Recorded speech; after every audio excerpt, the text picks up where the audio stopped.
Well, there was a bankruptcy in 1933, which was the real reason why they created the Great Depression of 29.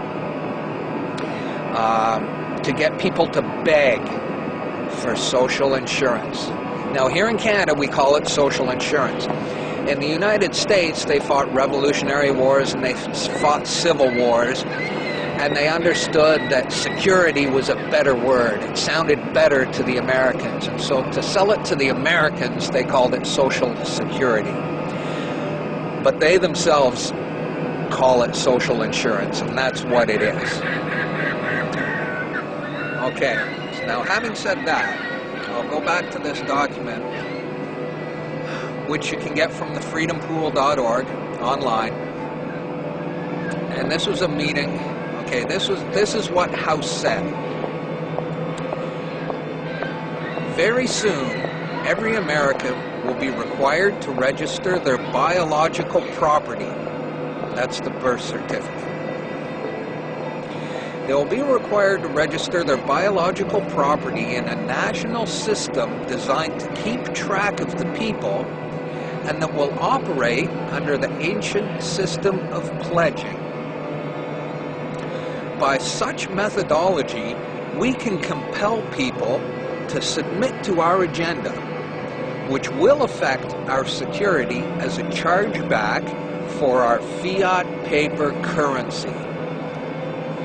Every American will be forced to register or suffer not being able to work and earn a living. The sin. They will be our chattel. That means slaves. It means collateral. You're secured as collateral. They will be our chattel, and we will hold the security interest over them forever. By operation of the law merchant, under the scheme of secured transactions. Americans, by unknowingly or unwittingly delivering the bills of lading to us, will be rendered bankrupt and insolvent, forever to remain economic slaves through taxation, secured by their pledges, the birth certificate.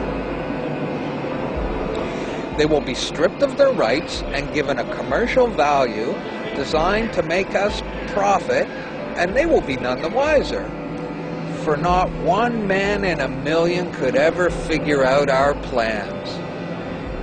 And if by accident one or two would figure it out, we have in our arsenal plausible deniability. After all, this is the only logical way to fund government, by floating liens and debt to the registrants in the form of benefits and privileges.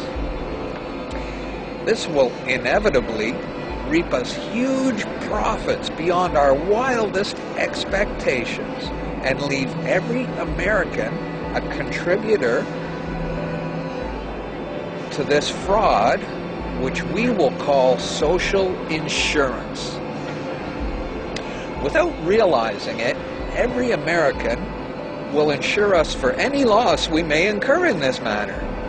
Every American will unknowingly be our servant, however begrudgingly.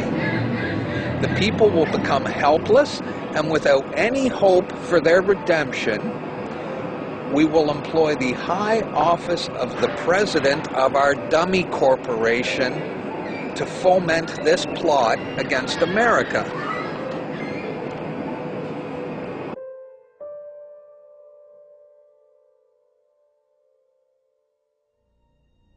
This is a certified true copy of my live statement of birth. You can get this by applying for it at the Registrar General. They'll give it to you. And it's very interesting because this is where it all began. This is the foundation document. All identification is generated from this document. And so if the foundation document is no good, anything that's made from it is no good. That means driver's licenses, health cards, everything. Now what they did here, this is exactly what he meant when he said, "Soon, every American will be required to register their biological property." Now, your parents didn't realize what they were doing when they filled this out, and these didn't exist before 1933. Birth records were recorded in Scripture, and these only came into being in 1933 when they hatched this plan.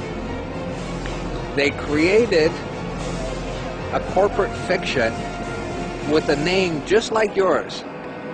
In doing this, they registered and monetized the spirit and soul of a living being. This denotes ownership. And when your parents were tricked into filling this out, they allowed your spirit and your soul to be monetized. And futures were sold on you. Spirit and soul, I don't... Now, this is my birth certificate. This is actually a share. See this red number? This A, I'm born in Canada, this is a Class A share. Now, this is called a CUSP number. And all securities require a CUSP number. And that's what this is. And you are held as collateral to secure the debt, which our government owes to international bankers. So you and me and all these people here are actually collateral, and we don't even own our lives. We are chattel, and we believe we're free. I made an application to the Registrar General, and I got my original social insurance application. Now, before they sent it to me, they put a little piece of paper over this before they photocopied it, because my friend has his and they didn't block this out, and when you hold it up you see Bank of Canada. It is said that the best slaves are the ones who don't know that they're enslaved, and we all have invisible chains on us and we don't know it. What truth?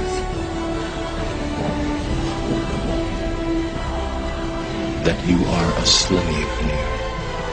Like everyone else, you were born into bondage, born into a prison that you cannot smell or taste or touch. A prison for your mind. We're talking about big bucks. We're not talking about hundreds of millions or even hundreds of billions now. We're talking about trillions of dollars. The obligation is immeasurable. Nobody can measure it. This door's wide open now. It's gonna happen, whether you like it or not. Do you notice that they have the same amount of ink on them? Do you notice that they're made out of the same virtually worthless stuff? It's paper. Did you get it? It's paper. When we create money, we have created an instrument of value that has no value of its own. And it's just as expensive or inexpensive to print the 20 as it is to print the 1. In January of 1913, in December of 1913, he signed the Federal Reserve Act, bringing the Federal Reserve System into place in America, and did what Thomas Jefferson said must never happen. He took the control of the money away from the people by taking it away from the Congress and gave it to a group of private individuals who have to pay taxes on the money they loan the government.